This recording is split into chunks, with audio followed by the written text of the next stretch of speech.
प्रभु यीशु मसीह में मेरे सभी भाई और बहनों, आप सभी को जय मसीह की।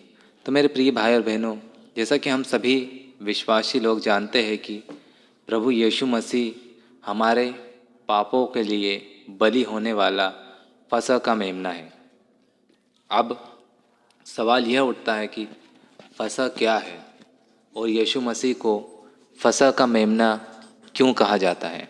तो आइए इन्हीं सवालों के जवाब आज हम पवित्र शास्त्र बाइबल से जानने की कोशिश करते हैं कि फसह आखिर है क्या। तो साथियों, जो फसह है, जब इस्राएली लोग मिस्र की गुलामी में रह रहे थे तो परमेश्वर ने मूसा नबी को इस्राएलियों को मिस्र की गुलामी से आज़ाद करवाने के लिए अपना अगवा नियुक्त किया तथा मूसा को फ़िरौन की गुलामी में जो इजरायली लोग रह रहे थे उन्हें बाहर निकालने के लिए मिस्र में भेजा। परंतु फ़िरौन ने इस्राएलियों को मिस्र से बाहर जाने के लिए मना कर दिया और इसके पश्चात परमेश्वर ने पूरे मिस्र देश पर 10 भयानक विपत्तियां भेजी, जिसके कारण संपूर्ण मिस्र देश में हाहाकार मच गया और सारे मिस्रवासी भयभीत हो गए। इन्हीं विपत्तियों में परमेश्वर ने 10वीं विपत्ति भेजी थी, जो थी मिस्र के पहलौठों को मारना, चाहे वो मनुष्यों की संतान हो या फिर जानवरों की संतान, सभी के पहलौठों को परमेश्वर ने मारा था। उसी समय परमेश्वर ने मूसा को आज्ञा दी थी कि सभी इस्राएली अपने घर एक निर्दोष मेमने की बलि देकर उसके लहू को अपने दरवाज़ों की चौखट पर लगा देना, क्योंकि जब मौत का फरिश्ता इज़राइल के घरों में जाकर उनके पहलौठों को मारेगा तो वो इज़राइलियों के घरों पर यह लहू देखकर उनके घरों में प्रवेश नहीं करेगा, जिससे इस्राएली लोग उस दंड से बच जाएंगे। जब रात में मौत का फरिश्ता पूरे इज़राइल में घूमकर पहलौठों को मार रहा था, लेकिन इज़राइली लोगों के घर पर लहू देखकर उसने उनके घरों में प्रवेश नहीं किया और इसी कारण इज़राइली लोगों के बच्चे और जानवर सुरक्षित रहे, लेकिन मिस्र के सारे लोगों के पहलौठे, यहाँ तक कि फ़िरौन का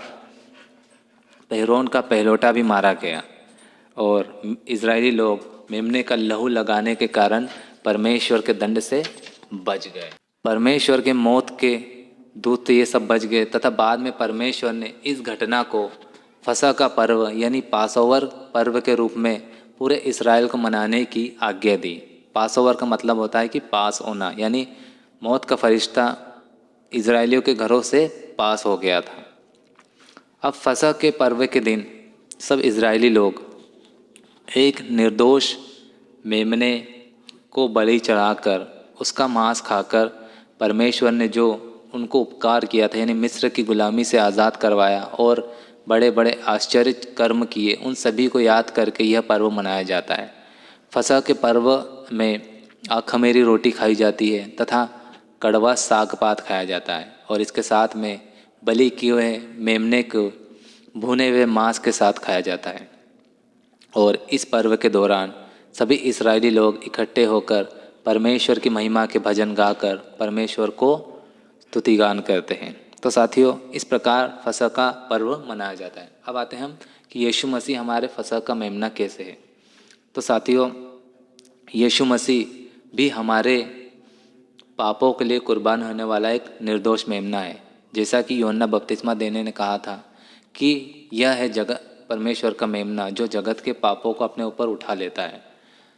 तो प्रभु यीशु मसीह ने संपूर्ण सृष्टि के मनुष्यों को पापों को अपने ऊपर लेकर बलिदान करके अपना लहू बहा दिया था, जिस कारण उसके लहू बहाने की वजह से हम सभी मसीह विश्वासी जब यीशु मसीह पर विश्वास करते हैं तो हम पर प्रभु यीशु मसीह के लहू की छाप आ जाती है और हमारे विश्वास के कारण हम पर अब मृत्यु यानी अनंत मृत्यु का जो दंड है वह लागू नहीं होता, क्योंकि परमेश्वर ने यीशु मसीह पर विश्वास करने वालों को मृत्यु के दंड से यानी नरक की आग से सुरक्षित रख दिया। अब हम उसमें उसके भागी नहीं हैं।